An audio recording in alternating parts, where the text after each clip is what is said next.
नमस्कार साथियों, आप सभी का स्वागत है हमारे चैनल पंकज इन्फोटेक पर। दोस्तों, बिहार स्पेशल सीरीज के हम नए टॉपिक के साथ उपस्थित हुए हैं। इससे पहले दोस्तों, बिहार स्पेशल सीरीज के बहुत सारे टॉपिक को हमने कवर कर लिया है। यदि आपने अभी तक वो वीडियोस नहीं देखे हैं तो ये वीडियोस देखने के बाद आप प्लेलिस्ट के माध्यम से सारे वीडियोस 1 बाय 1 करके देख सकते हैं। और दोस्तों, यदि आप BPSC 71 की तैयारी कर रहे हैं या फिर बिहार स्पेशल किसी भी कॉम्पिटिटिव एग्जामिनेशन की तैयारी कर रहे हैं, तो खास करके बिहार में जो भी एग्जामिनेशन होने वाले हैं उस सभी एग्जामिनेशन पॉइंट ऑफ व्यू से बिहार स्पेशल बहुत ही महत्वपूर्ण है साथियों, क्योंकि यहाँ से आपका 100% क्वेश्चन पूछा ही जाता है। तो इसी सीरीज में दोस्तों, बिहार में पर्यटन, ये टॉपिक आज हम पढ़ने वाले हैं। और इसके माध्यम जितने सारे जो टूरिज्म मतलब जो सर्किट है, जैसे कि बौद्ध circuit, Jain circuit, Sikh circuit, Ramayana circuit, eco circuit, ये जितने सारे इंपोर्टेंट सर्किट है दोस्तों, हम सारे सर्किट के बारे में 1 बाय 1 करके मैप के माध्यम से समझेंगे कि कौन सा सर्किट कहाँ पर स्थित है। और दोस्तों, आपको मैं बता दूं कि बिहार में जो पर्यटन है ना, एक तरह से पर्यटन उद्योग है, क्योंकि दोस्तों जो बिहार में जो पर्यटन है, टूरिज्म जो है ना, ये बहुत बड़ा उद्योग के रूप में काम करता है। क्योंकि जो गवर्नमेंट की जो रेवेन्यू होती है, जो गवर्नमेंट के जो आय का जो साधन होता है, बहुत बड़ा आय का साधन है भाई। बिहार में पर्यटन से जो दोस्तों सिर्फ भारत ही नहीं बल्कि विदेशी पर्यटन भी बहुत अधिक मात्रा में भारत में आते हैं। दोस्तों, आंकड़ा के हिसाब से यदि देखिएगा तो बिहार में लगभग हर एक साल लगभग 5 लाख के आसपास विदेशी पर्यटक आते हैं। और पूरी इंडिया में देखा जाए तो दोस्तों 881 लाख पर्यटक इंडिया में आते हैं। तो चलिए हम लोग फिगर एंड फैक्ट की बात करते हैं। साथ ही से पहले चैनल पे पहली बार है, चैनल को सब्सक्राइब कर दीजिए, वीडियो को लाइक कर दीजिए, नोटिफिकेशन बिल को ऑन कर लीजिए, क्योंकि इस तरह का वीडियो हम लेकर आपके लिए आते रहते हैं। तो चलिए दोस्तों, सेशन को स्टार्ट करते हैं। तो साथियों, सबसे पहले देख लीजिए कि बिहार में पर्यटन की दृष्टि से एक समृद्ध राज्य है। बिल्कुल साथियों। और यहाँ ऐतिहासिक, यहाँ पे जो है, यहाँ पे जो पर्यटन का प्रकार क्या है, किस प्रकार का है साथियों, तो जो बिहार की जो पर्यटक है वो ऐतिहासिक है, धार्मिक है और प्राकृतिक भी है। यानी तीनों प्रकार की जो यहाँ पे तीर्थ स्थल जो है, पर्यटन स्थल है, बिहार में अवेलेबल है। सभी प्रकार के दर्शनीय स्थल अवेलेबल है। बिहार में धार्मिक पर्यटन स्थलों में हिंदू, बौद्ध, जैन, सिख, ईसाई और मुस्लिम सभी धर्मों के दर्शनीय स्थल मौजूद हैं। पर्यटन का दूसरा पक्ष आर्थिक होता है साथियों, आर्थिक, है ना। बिहार में पर्यटन के विकास के लिए पर्यटन को उद्योग का दर्जा दिया गया है। मैं आपको पहले ही बात की है कि जो बिहार में दोस्तों पर्यटन को किसका दर्जा दिया गया है, तो पर्यटन को यहाँ पे दोस्तों उद्योग का दर्जा दिया गया है, क्योंकि ये रेवेन्यू का बहुत ही बड़ा स्रोत है बिहार गवर्नमेंट के लिए। बिहार में पर्यटन विभाग की थीम क्या है, ये यहाँ से क्वेश्चन 100% बनता है साथियों। थीम जो है ना, इसको कहीं पे आप नोट कर लीजिएगा। बिहार टूरिज्म ब्लिसफुल बिहार, ये आपको डायरेक्ट पूछ लिया जाता है कि जो बिहार टूरिज्म, जो बिहार टूरिज्म, उसका मोटो लाइन क्या है, थीम क्या है, तो क्या है साथियों उसका बिहार टूरिज्म ब्लिसफुल बिहार, इसका मेन मोटो है। ये ध्यान रखेंगे आप, ठीक बात है। आर्थिक सर्वेक्षण 2024-25 के अनुसार 2023 में 821 लाख पर्यटक जो साथियों यहाँ पे बिहार में पूरा इंडिया से आए हैं, बिहार आए हैं, जिनमें से 815.86 लाख देशी पर्यटक हैं और 5 दशमलव जो 47 जो है 5.47 लाख जो विदेशी पर्यटक हैं, फॉरेन टूरिस्ट हैं, ठीक है। पर्यटन को बढ़ावा देने के लिए बिहार सरकार द्वारा नई पर्यटन नीति 2023-28 चालू किया गया है। कितना, कौन सा दोस्तों, 23 या 28 नई पर्यटन नीति जो है 2023-28 लागू किया गया है, जिसे दिसंबर 2024 में स्वीकृति भी मिल गई है। और इसके प्रमुख प्रावधान क्या है, इसको चलिए हम लोग बारी बारी से देखते हैं। तो जो नई पर्यटन नीति है 2023-28, इसके जो प्रमुख प्रावधान दिए गए हैं वो कुछ इस प्रकार है दोस्तों। पहला देख लीजिए, पहला क्या है, विश्व स्तरीय अधोसंरचना विकसित करना, विश्व स्तरीय इंटरनेशनल लेवल का जिसमें संरचना की बात की गई है। पर्यटन और आतिथ्य क्षेत्रों में विशेषज्ञता वाली कुशल श्रम शक्ति तैयार करना और संधारित करना, ठीक है, ये दूसरा मोटो है। पर्यटकों की सुरक्षा पर विशेष ध्यान देना, पर्यटन क्षेत्र में आर्थिक पूंजी का निवेश करना और बिहार में थीम आधारित पर्यटन गंतव्यों और संबंधित अधोसंरचना का विकास करना, ये जो है बिहार की जो नई पर्यटन नीति 2023-28 है, इसका जो है प्रमुख प्रावधान है। अब देखिए, बिहार में पर्यटन के विकास के लिए पर्यटन स्थलों को सर्किटों में चिन्हित किया गया है। जैसे कि आपको क्लास की स्टार्टिंग में ही बताए हैं, अलग अलग सर्किट, जैसे कि बौद्ध circuit, Jain circuit, Shiv circuit, eco Ramayana circuit और इको सर्किट के रूप में विभाजित किया गया है। तो नवनिर्मित महत्वपूर्ण जो भवन है बिहार में, नए जो निर्मित भवन है उसमें देख लीजिए कौन कौन है। तो सबसे पहले राजगीर खेल अकादमी, नाम से यह स्पष्ट है कहाँ पे दोस्तों, राजगीर में है, कन्फ्यूज नहीं होना है। APJ Abdul Kalam science city जो है, APJ Abdul Kalam science city जो है ये पटना में, बिहार की राजधानी पटना में बनाया गया है। बापू टावर, कभी आप नहीं घूमे तो वहाँ जाके जरूर घूमिएगा, बहुत ही बढ़िया बनाया गया है। इस प्रकार से जो चाय का जो प्याला जो कप होता है उसके डिज़ाइन में बनाया गया, बहुत ही मस्त है।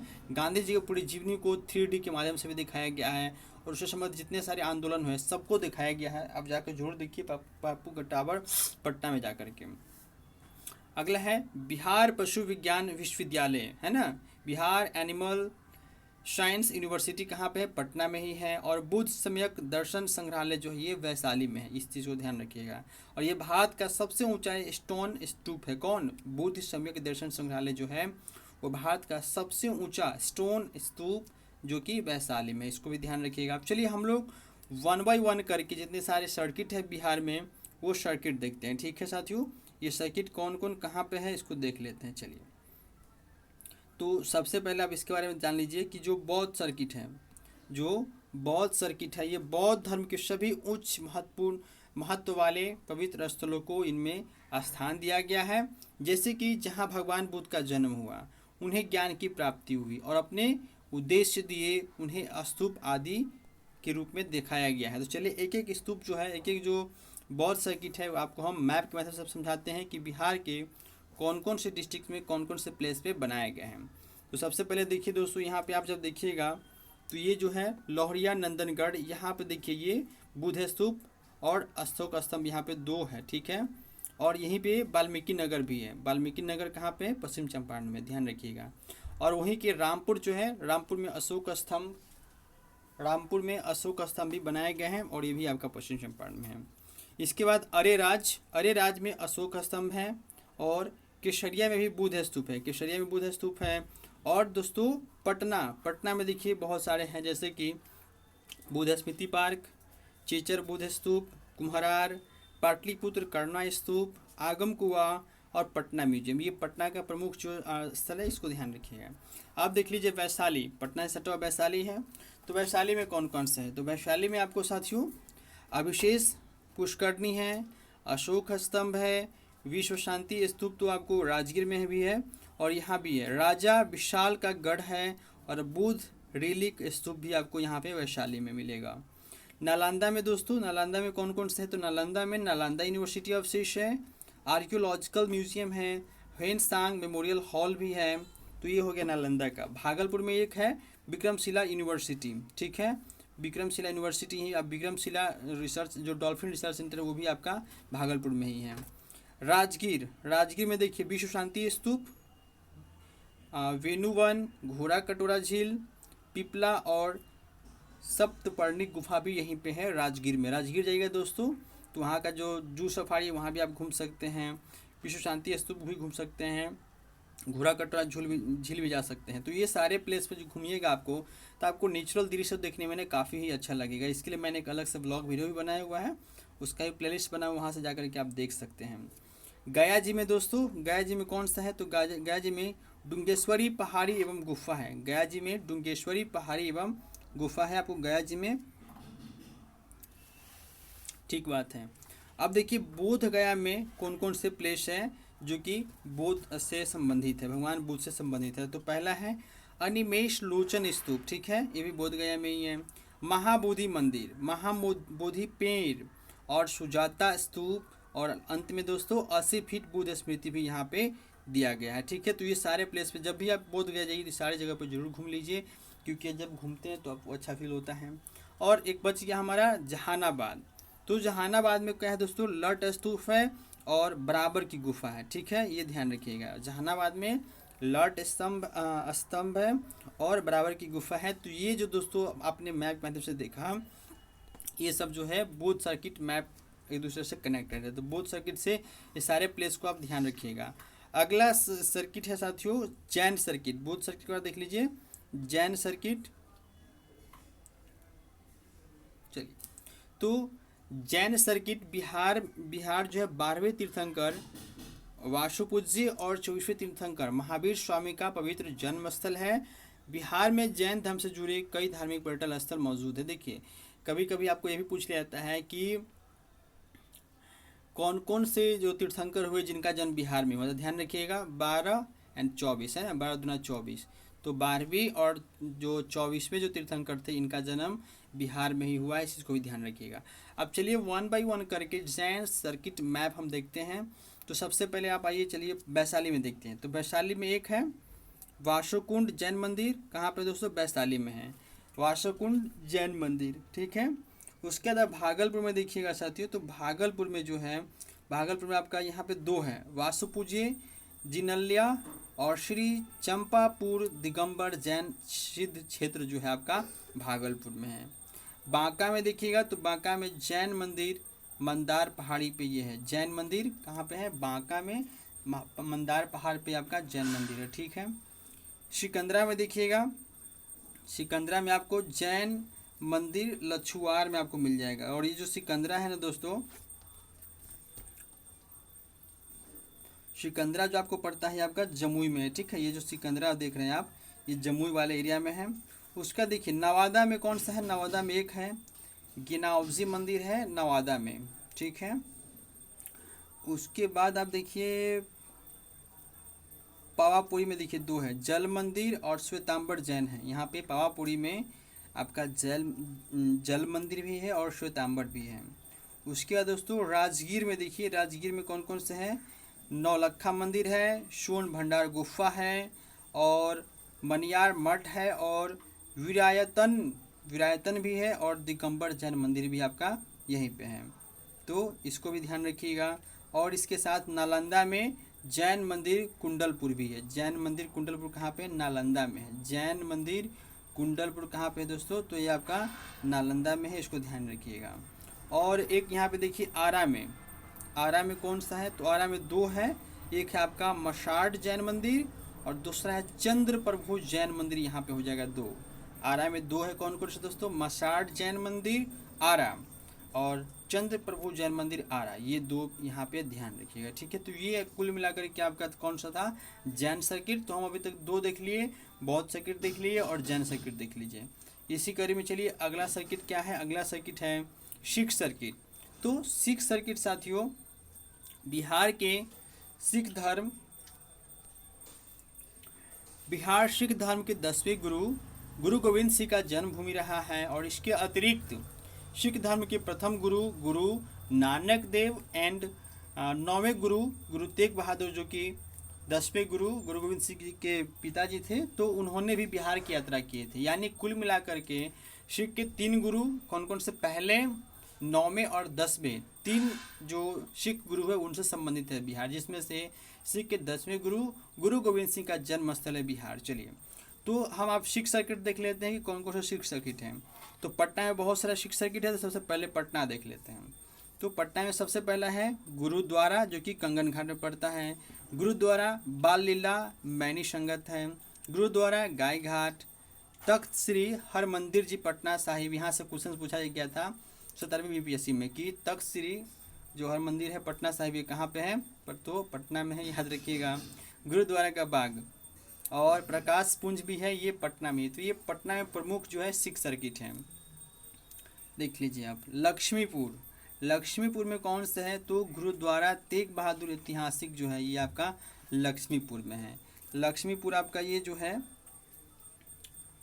ये आपका कटिहार वाला क्षेत्र में है दोस्तों, ये है जो आपका जो कटिहार वाला लक्ष्मीपुर जो है कटिहार वाला क्षेत्र में। भागलपुर में एक है गुरुद्वारा बड़ी संगत, गुरुद्वारा बड़ी संगत जो है ये भागलपुर में है। मुंगेर में है गुरुद्वारा पक्की संगत है, कहाँ पे, मुंगेर में। और राजगीर में कौन सा है, तो राजगीर में है गुरुद्वारा श्री गुरु नानक शीतल कुंड, श्री गुरु नानक शीतल कुंड भी यहीं पे है और गरम कुंड भी राजगीर में ही है, ठीक है दोस्तों। तो श्री गुरु नानक शीतल कुंड जब देखिएगा तो राजगीर मिल जाएगा। और वहीं पे रजैली में कौन सा है, तो गुरुद्वारा रजैली संगत, नाम से है रजैली संगत, रजैली में, ठीक है। गुरुद्वारा रजैली संगत रजैली में, ठीक बात है।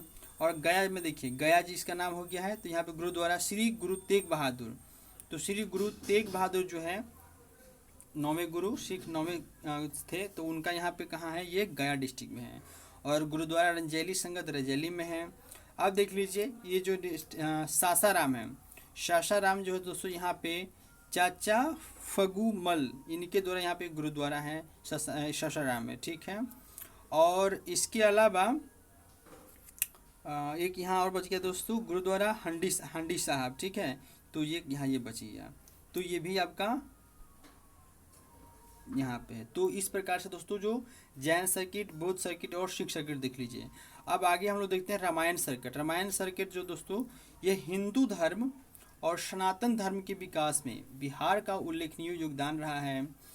बिहार की पवित्र भूमि भगवान राम और माता सीता से संबंधित रही है। बिहार में हिंदू धर्म से संबंधित कई मंदिर एवं दर्शनीय स्थल यहाँ पे उपस्थित है। तो हम एक एक करके दोस्तों जो है रामायण सर्किट को देखते हैं और समझते हैं कि कौन कौन से जो क्षेत्र है, कौन कौन से जो जिला है वहाँ पे इसे संबंधित। तो सबसे पहले हम इस कड़ी में देखते हैं सीतामढ़ी। सीतामढ़ी जो कि जगत जननी माँ सीता की जन्मभूमि भी है। तो सबसे पहले आप ध्यान रखिएगा जानकी मंदिर जो कि पुनौरा धाम में है, ठीक है। और दोस्तों अभी इसी घोषणा हो चुका है कि 8 अगस्त को गृह मंत्री अमित शाह जाएंगे और सीता माता के जो मंदिर बनना है उसमें स्टेचू बनना है 251 फीट का, 251 फीट जो स्टेचू होने वाला है उसके लिए शिलान्यास कार्य का शुभारंभ करेंगे, जो कि बहुत ही अच्छी बात है और होना भी चाहिए। जिस प्रकार से भगवान श्री राम का जन्मभूमि अयोध्या है वहाँ पे राम मंदिर बना है, तो ठीक उसी प्रकार से माँ सीता का भी जो जन्मभूमि है सीतामढ़ी, वहाँ भी इस तरह का कार्य होना चाहिए, क्योंकि ये बहुत बड़ा तीर्थस्थलीय है, क्योंकि खास करके बिहार वासियों में सीतामढ़ी के लिए गर्व की बात है। तो जानकी मंदिर, पुनौरा धाम याद रखिएगा साथियों, हलेश्वर स्थान है और पंथपाकर, ये 3 जो जगह है ना दोस्तों ये काफ़ी ही मतलब प्रचलित है। आप कभी जब भी सीतामढ़ी जाइए तो ये 3 स्थान पे जरूर घूमिए, पंथपाकर में, हलेश्वर स्थान में और जानकी मंदिर पुनौरा धाम में। चलिए अब हम देखते हैं मधुबनी में। मधुबनी में देवी गिरजा जो कि फुलहार में है, देवी गिरजा मधुबनी का, ठीक है, याद रखिएगा। मधेपुरा में दोस्तों सिंहेश्वर स्थान है मधेपुरा में। भागलपुर में अजगैबीनाथ, भागलपुर में दोस्तों अजगैबीनाथ है। और मुंगेर में सीताकुंड, हाँ ये याद रखिएगा दोस्तों, मुंगेर का जो सीताकुंड है ये काफ़ी ज़्यादा इंपॉर्टेंट है, इसको ध्यान रखिएगा, मुंगेर का सीताकुंड, ठीक है दोस्तों। और बांका का मंदार पहाड़ी, इससे पहले भी आप देख लिए थे, जो मंदार पहाड़ी वो कहाँ पे है, तो बांका में ही पड़ता है मंदार पहाड़ी, ठीक है। जमुई का गिद्धेश्वर स्थान है, जमुई में जो है दोस्तों गिद्धेश्वर स्थान है, ठीक है, गिद्धेश्वर स्थान जमुई। गया में प्रेतशिला हिल जो है यहाँ पे गया में है, प्रेतशिला हिल कहाँ पे है, गया जी में है, प्रेतशिला हिल गया जी में है। औरंगाबाद में 3 स्थल हैं, जिसमें देव सूर्य मंदिर, सीता थापा और उगमा मंदिर, 3 जो मंदिर है ये आपका दोस्तों औरंगाबाद में है, ठीक है। इसके अलावा भभुआ में मुंडेश्वरी मंदिर है, मुंडेश्वरी मंदिर। और तार में तरका युद्ध भूमि, जहाँ पे भगवान श्री राम जो है ना तरका को मारे थे, ये उसी से संबंधित भूमि है, तरका युद्ध भूमि। उसके बाद काको में रानी केकई का मंदिर है, हाँ काको में। बक्सर में 2 है, रानी अहिल्या जो कि अहरौली में पड़ता है, और दूसरा है राम रेखा घाट जो ये बक्सर में पड़ता है। देवी अहिल्या वाला स्टोरी आपको याद होगा साथियों, कि उनको जो श्राप दिया गया था जिसका से वो स्टोन पत्थर में परिवर्तित हो गए थे, और जब भगवान श्री राम जब वहाँ पे गए थे तो जैसे उनको चरण हैं उससे टच होता है रानी देवी अहिल्या का जो स्टेचू से, तो फिर से वो नारी के रूप में परिवर्तित हो जाती है, तो उनका कल्याण हुआ था, इसीलिए वहाँ पे जो है ये मंदिर बनाया गया है देवी अहिल्या का। वैशाली साथियों, वैशाली में जो है राम चौरा मंदिर है वैशाली में, ठीक है। और पटना में महावीर मंदिर, ये तो है ही, बिल्कुल आप जानते ही है, महावीर मंदिर जो है भगवान बजरंगबली का है। तो पटना में महावीर मंदिर रेलवे स्टेशन से सटा हुआ है, पटना जंक्शन से सटा हुआ है। और दरभंगा में 2 हैं, गौतम कुंड और अहिल्या कुंड। गौतम ऋषि जो है ना उसी की जो पत्नी थी अहिल्या देवी थी, तो वहीं पे 2 है, गौतम कुंड भी है और अहिल्या स्थान भी है। इसके बाद दोस्तों वाल्मीकि नगर जो कि पश्चिम बंगाल में पड़ता है, तो यहाँ पे नर देवी भी है, गौरी शंकर भी है और वाल्मीकि आश्रम भी है। तो ये वाल्मीकि आश्रम तो यहाँ पे रामायण मंदिर भी है दोस्तों, रामायण मंदिर बनाया जा रहा है, अभी पश्चिम चंपारण में बनाया जा रहा है, बहुत बड़ा बनाया जा रहा है। जब ये सब चीज़ बन जाएगा ना दोस्तों तो कुछ अलग ही नज़ारा होगा बिहार का और ज़्यादा। रामनगर जो कि पश्चिम बंगाल में ही है, तो यहाँ पे जानकीगढ़ यानी कि चंडीगढ़ यहाँ पे बोला जाता है। ये क्षेत्र भी आपका पश्चिम बंगाल जो पश्चिम चंपारण वाले क्षेत्र में पड़ता है, रामनगर। तो ये जो प्रमुख जो स्थल है साथियों, ये रामायण सर्किट से संबंधित है, इसको ध्यान रखिएगा। चलिए तो आगे दोस्तों सूफी सर्किट कौन कौन से हैं इसको देख लेते हैं। सूफी सर्किट, बिहार में सूफी सर्किट भी है। तो बिहार की भूमि सूफीवाद के चिश्ती एवं सुहरावर्दी से संबंधित रहा है। सुहरावर्दी चिश्ती जो सूफी सर्किट है साथियों, ये बिहार में किससे, तो चिश्ती और सुहरावर्दी से संबंधित था। बिहार में कई सूफी दर्शनीय स्थल मौजूद हैं, इसमें से हम देखते हैं कि कौन कौन से कहाँ पे हैं। तो सबसे पहले दोस्तों दरभंगा से शुरू करते हैं। दरभंगा में दो है, जिसमें है एक है आपका मजार हजरत मखदूम और दूसरा है भीखा शाह सैलानी जो है। मजार हजरत मखदूम भी है और भीमा शाह सैलानी भी है। अररिया में देखिएगा दोस्तों तो मजार हाजी है, शबूर शाह वर्सी है, और पूर्णिया देखिएगा पूर्णिया तो यहाँ पे दरगाह ख्वाजा सैयद शाह भी है और अजमतुल्ला चिश्ती, इनका भी दो स्थल है यहाँ पे आपको पूर्णिया में। भागलपुर में भी दोस्तों मजार हजरत है और लाल मोहम्मद शाह जंगी भी है। इस प्रकार से मुंगेर में है, मुंगेर में कौन सा है, तो मजार पीर हजरत पीर शान नफ़ी है और जमिया रहमानी खानका भी है। बिहार शरीफ में दो है, या इसको जूम कर दिया जाए साथियों। चलिए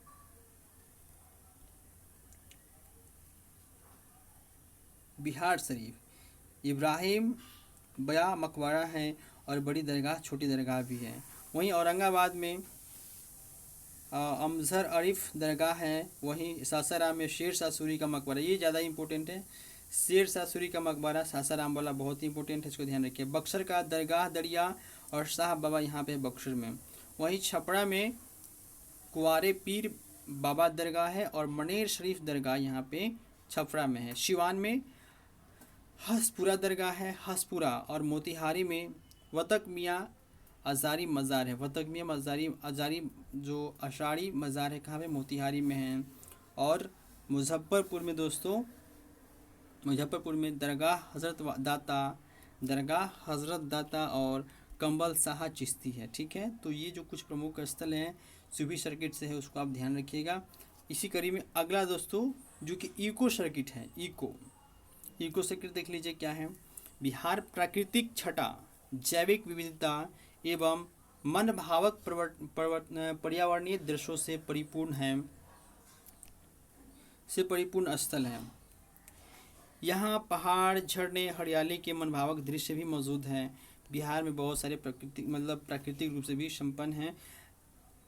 चलिए तो इसको अब हम लोग इको सर्किट में एक एक करके वारी से देख लेते हैं। सबसे पहले वाल्मीकि टाइगर रिजर्व दोस्तों, वाल्मीकि टाइगर रिजर्व कहाँ पे है ये भी याद रखना है आपको। वाल्मीकि टाइगर रिजर्व दोस्तों बिल्कुल यहाँ पे है और ये किसका एरिया है, तो ये पश्चिम चंपारण का एरिया है, ध्यान रखिएगा। ठीक है, यहीं पे उदयपुर वन्य अभ्यारण्य भी है, उदयपुर वन्य जीव अभ्यारण्य भी आपको पश्चिम चंपारण में ही पड़ता है। और अमवापन झील भी है, ये भी आपका पश्चिम चंपारण में ही है। तो पश्चिम चंपारण में तीन हो गए। जो पश्चिम चंपारण दिखिएगा तो बिल्कुल आपको ऐसा प्रतीत हो रहा है कि वो जो है पूर्वी चंपारण पश्चिम चंपारण के बॉर्डर पे है। तो तीन प्रमुख हो गए, वाल्मीकि टाइगर रिजर्व, उदयपुर वन्य जीव अभ्यारण्य और अमवापन झील, ये तीन जो है पश्चिम चंपारण में। ठीक है, इधर बाकी एकदम पूरा साफ है। आप यहाँ पे आ जाइए दोस्तों, ये वाला जो आपका एरिया है मधुबनी दरभंगा। अब दरभंगा में देखिएगा दोस्तों तो कुशेश्वर स्थल पक्षी अभ्यारण्य दरभंगा में। ठीक है, इसको ध्यान रखिए। कुशेश्वर स्थान जो पक्षी अभ्यारण्य है ये दरभंगा में है। उसके बाद अगला देखिए कांवड़ झील पक्षी अभ्यारण्य, कांवड़ झील पक्षी अभ्यारण्य देख लीजिए, ये भी है। सीता कुंड है। और भागलपुर में दोस्तों विक्रमशिला गंगेटिक डॉल्फिन, ये भी आपका यहीं पे है। विक्रमशिला गंगेटिक डॉल्फिन कहाँ पे है, भागलपुर में है। और भीमबाध्य वन्यजीव अभ्यारण्य, भीमबाध्य वन्यजीव अभ्यारण्य दोस्तों ये जो है आपका मुंगेर ये दोस्तों मुंगेर में है। और ओढ़नी डैम जो आपका बांका में है, ठीक है। और ये ध्यान रखिएगा, मुंगेर में ओढ़नी डैम है। और साथियों यहीं पे जमुई में 2 प्रमुख नकटी डैम और नागी डैम, इसको भी ध्यान रखिए। नकटी डैम और नागी डैम ये भी आपको जो रामसर स्थल है उसमें शामिल कर दिया गया है। उसके बाद दोस्तों घोड़ा कटोरा तो आपको देख ही लिया, राजगीर में है घोड़ा कटोरा। गढ़ी डैम है। ककुलत जलप्रपात दोस्तों ये आपका जो है ककुलत जलप्रपात आपका नवादा में पड़ता है। ककुलत जलप्रपात और गौतम बुद्ध वन्यजीव अभयारण्य ये दोनों जो है आपका नवादा में पड़ता है। उसके अलावा पाडू पोखर है, राजगीर नेचर जू सफारी तो बिल्कुल राजगीर में ही है। उसके बाद दोस्तों अब यहाँ पे आइएगा तो आपको मिलेगा रोहतास में। देखिए रोहतास में भी काफ़ी चीज़ें हैं, जैसे कि कशीम जलप्रपात, तुतला भवानी जलप्रपात और मांझर और धुआं कुंड, ये सब भी आपका रोहतास में ही है। वहीं यदि आप कैमूर में देखिएगा तो कैमूर में आपको कटकटगढ़ जलप्रपात है। कैमूर वन्यजीव अभयारण्य भी है आपको। और तिलहट जलप्रपात, जो नाम से हो तो क्लियर है ही, जो नाम जिसमें नहीं लिखो वो ध्यान रखना है। करकट जलप्रपात है और तिलहट जलप्रपात भी ध्यान रखिएगा। और पटना का संजय गांधी जैविक उद्यान, बिल्कुल ये भी ध्यान रखिएगा, पटना में है, जिसको आप चिड़ियाघर बोलते हैं। तो पूरा नाम उसका क्या है, संजय गांधी जैविक उद्यान जो है पटना में, इसको ध्यान रखिएगा। तो इको टूरिज्म के हिसाब से भी जो है बिहार में काफ़ी सारी चीज़ अवेलेबल है। तो इसी के पॉइंट ऑफ व्यू से दोस्तों बिहार का जो पर्यटन है वो काफ़ी ज़्यादा अच्छा है। और आपको डेटा तो बता ही दिए कि लगभग 5 लाख प्लस जो है हर साल फॉरेनर टूरिस्ट भी आते हैं, विदेशी पर्यटक भी आते हैं। और बाकी तो आप देखिए ही की स्थिति बिहार में पूरे ऑल इंडिया से कितने सारे जो टूरिस्ट लोग हैं वो बिहार में आते हैं। चलिए यूनेस्को विश्व स्थल की सूची में यूनेस्को विश्व विरासत स्थल की सूची में बिहार के 2 स्थल को चिन्हित किया गया है, जिसमें पहला देख लीजिए महाबोधि मंदिर कॉम्प्लेक्स, ये बोधगया में पड़ता है। और इसको 2002 में जो है इसको सम्मिलित किया गया था। महाबोधि मंदिर बोधगया स्थित बौद्ध धर्म का सबसे पवित्र स्थल है। भगवान बुद्ध को ज्ञान की प्राप्ति बोधगया में ही हुई थी। और इस मंदिर के प्रांगण में बोधि वृक्ष भी मौजूद है, जिसके नीचे भगवान बुद्ध को ज्ञान की प्राप्ति हुई थी। दूसरा है दोस्तों नालंदा महावीर पुरातात्विक स्थल, जो कि 2016 में इसको यूनेस्को विश्व विरासत स्थल में सम्मिलित किया गया था। और अगला है इसमें नालंदा महावीर का निर्माण प्राचीन गुप्त काल में शिक्षा के केंद्र के रूप में हुआ था। और यह बौद्ध धर्म का सबसे बड़ा शिक्षा केंद्र था तथा यह विश्व का प्रथम बड़ा विश्वविद्यालय था। बख्तियार खिलजी द्वारा नालंदा विश्वविद्यालय को ध्वस्त कर दिया गया था, क्या ही कहना उसको। वर्ष 2010 में संसद द्वारा पारित नालंदा विश्वविद्यालय अधिनियम के द्वारा राजगीर में नालंदा विश्वविद्यालय की पुनर्स्थापना का कार्य किया गया। और जहां 2014 से शैक्षणिक सत्र प्रारंभ की गई है, जो नए तरीका से ये नालंदा विश्वविद्यालय को पुनः बसाया गया है। और जो है उसमें अब 2014 से जो है उसमें पढ़ाई लिखाई जो शिक्षण का जो कार्य है वो शुभारंभ कर दिया गया है। ठीक है दोस्तों, तो ये जो था हमारा दोस्तों बौद्ध circuit, Jain circuit, Sikh circuit, Ramayana circuit और जो इको सर्किट जो प्रमुख था। तो इस प्रकार से साथियों ये जो चैप्टर है बिहार का पर्यटन ये कंप्लीट होता है। और इसके अलावा आपको इसको प्रैक्टिस भी करना है, तो मैं इसके लिए वस्तुनिष्ठ यानी कि एमसीक्यू टाइप से क्वेश्चन लेकर आऊँगा। फिलहाल वीडियो को लाइक कर दीजिए, अब तक लाइक नहीं किए हैं तो चैनल को सब्सक्राइब कर लीजिए। और दोस्तों इसका जो PDF आप चाहिए तो इसका PDF हमारे Telegram channel Pankaj info tab से जो है आप डाउनलोड कर सकते हैं, जिसका लिंक जो है दोस्तों मैं वीडियो के डिस्क्रिप्शन में दे देता हूँ, जहाँ से आप आसानी से डाउनलोड कर सकते हैं। तो चलिए आज के लिए बस इतना ही, फिर मिलते हैं कल नया टॉपिक के साथ। तब तक के लिए अपना ख्याल रखिए। जय हिंद, टेक केयर।